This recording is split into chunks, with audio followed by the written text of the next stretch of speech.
Some analysts worry about Kyren Williams after his fumbles and the arrival of Blake Corum, but they're missing the real driver in SFB15, sheer volume. While the noise centers on his size and new competition, what matters most in the Scott Fishbowl is how often a player touches the ball. Williams remains the lead back in an offense built to feature one workhorse, and SFB15's unique scoring transforms his high usage into a league-winning advantage. Last season, his 19.8 carries per game alone would mean 9.9 bonus points every week. That kind of volume changes everything, if you know what to look for. That's where the SFB15 scoring system flips the script. Most fantasy leagues reward splash plays and touchdowns, but the Scott Fishbowl operates on a different level. Its rules are simple but powerful. Running backs earn 0.5 points for every carry and a huge 2.5 points for every reception. These aren't small tweaks, they're the foundation of the entire tournament, and they force you to rethink how you value players. Let's break down what this means. With the half point per carry rule, a running back handling 20 carries in a game is already sitting on 10 points before you even count rushing yards or touchdowns. Add 8 points for 80 rushing yards, and that's 18 points without a single catch. This baseline makes high-volume backs incredibly valuable, even if they aren't breaking off long runs or finding the end zone. It's a scoring setup that puts pure opportunity front and center. Now factor in the 2.5 points per reception. For running backs who are involved in the passing game, this is an enormous multiplier. One short check down is worth more than some players' biggest runs. If a back gets 20 carries and catches 4 passes, that's another 10 points just from receptions, for a total of 28 points before accounting for any receiving yards or touchdowns. That mix, routine for the true workhorse, yields roughly 23 extra points beyond what you'd see in a standard league. In SFB15, it's not about who's the most explosive, it's about who's guaranteed to touch the ball the most. The result is a dramatic shift in player value. The high-volume, every-down running back becomes the most coveted asset in the draft. Forget about chasing efficiency or highlight reels. The real question is, who is locked in for 20-plus touches every week? That's the profile that dominates in this format. The grinders, the bell cows, the backs who rack up carries and catches. They're the ones who quietly pile up points while others chase upside that rarely materializes. The scoring system also changes how you find value. Players who might be overlooked in traditional leagues suddenly become league winners here. A running back with a steady workload and a role in the passing game can outscore flashier names, who rely on big plays. The floor is higher, the ceiling is massive, and the path to success is all about volume.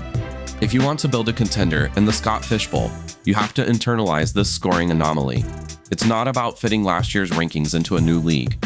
It's about understanding how these rules elevate certain players above the rest. That's the secret advantage, and it's why identifying the right workhorse back is more important here than anywhere else. But there's another layer to this story. Volume is only part of the equation.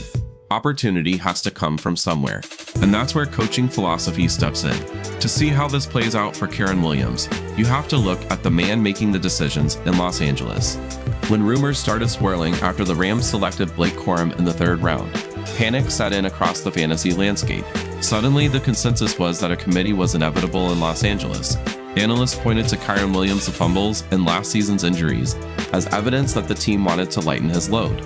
On paper, it seems reasonable, but that theory overlooks the most influential factor in the Rams' backfield, Sean McVay.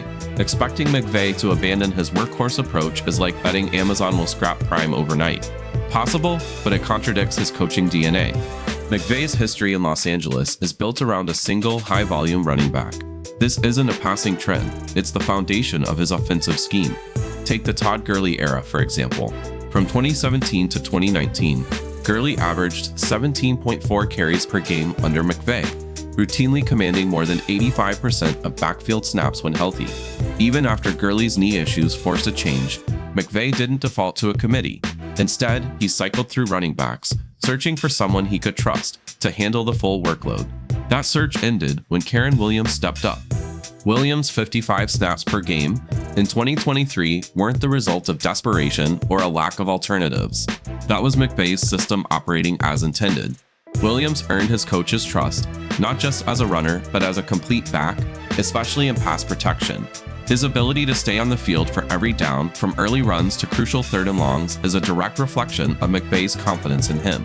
Rams running backs coach Ron Gould praised Williams' offseason progress, specifically highlighting his explosiveness and ability to stay grounded through some of his runs. Gould told Rams media on July 8 that Williams' work ethic and physical improvements were really evident. That's not just generic coach speak, it's a public endorsement of Williams' role moving forward. The additions of Corum in the 3rd round of the 2024 draft and Jarquez Hunter in the 4th round of 2025 are about roster stability, not a changing of the guard. Last year, the Rams' running back depth was exposed whenever Williams missed time. The offense sputtered with Royce Freeman and Darrell Henderson Jr. filling in. These rookie picks aren't about forming a 3-headed attack. They're insurance policies designed to keep the offense afloat in case of injury. McVay's track record shows he values a clear lead back, and his recent moves support the idea of maintaining, not diluting that role. This approach is what sets Williams apart in SFB15. His average of 55 snaps per game isn't just a number, it's evidence of a system built to maximize a single player's opportunities. While others see the rookie additions as a threat, the reality is that McVay's philosophy makes Williams' workload one of the safest bets in fantasy football. The committee narrative is a projection from other teams, but it doesn't fit the Rams' established pattern. Understanding this context gives you a clear edge. When you combine McVay's one-man backfield history with the SFB15 scoring system, you see why Williams' role is more valuable than most realize. The next step is to quantify exactly how this unique combination of volume and scoring translates into a strategic advantage.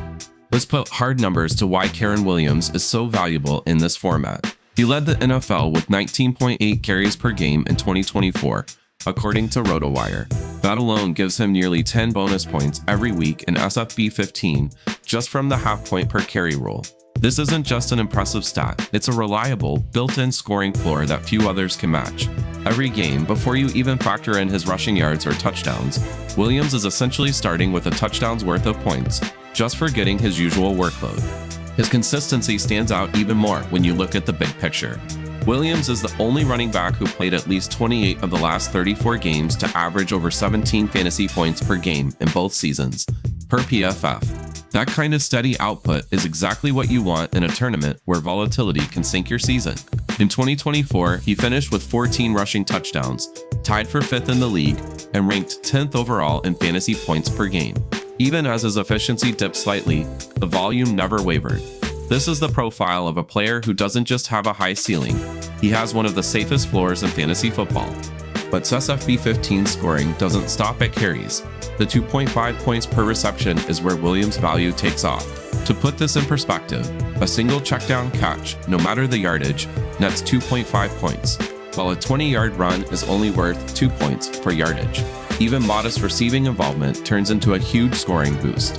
If Williams catches 3 passes in a game, that's 7.5 points added to his total, on top of his rushing and touchdown production.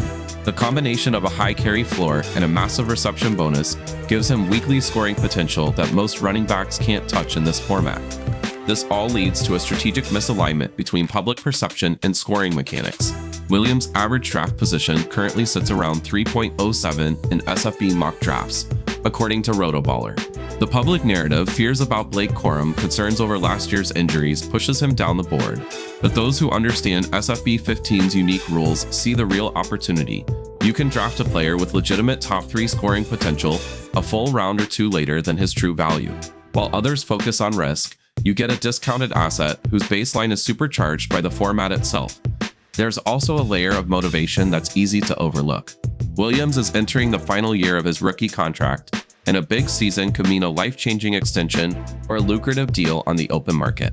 Rams general manager Les Snead told the LA Times on March 31st that the team wants to engineer a long-term partnership with Williams, making it clear how much they value his contributions. He's trusted, motivated, and positioned as the focal point of the offense.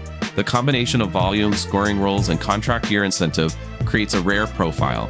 A player with a high floor, a massive ceiling, and a price tag that doesn't reflect his true value.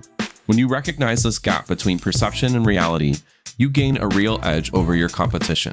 The numbers don't lie. Williams is built for this scoring system, and the market hasn't caught up yet. Instead of letting noise and uncertainty dictate your draft, you'll target Williams for a proven formula, volume under optimized scoring. He's not just an RB2 or RB10 on paper. He's a player projected for 300 touches, with every carry and catch magnified by Scott Fish's 0.5 point bonus per rush and 2.5 per reception. That's the kind of foundation you can build a roster around. If you want more business-savvy fantasy strategies, subscribe for our deep dives. Williams isn't just a running back, he's SFB15's production engine. Draft him and let the scoring carry you home.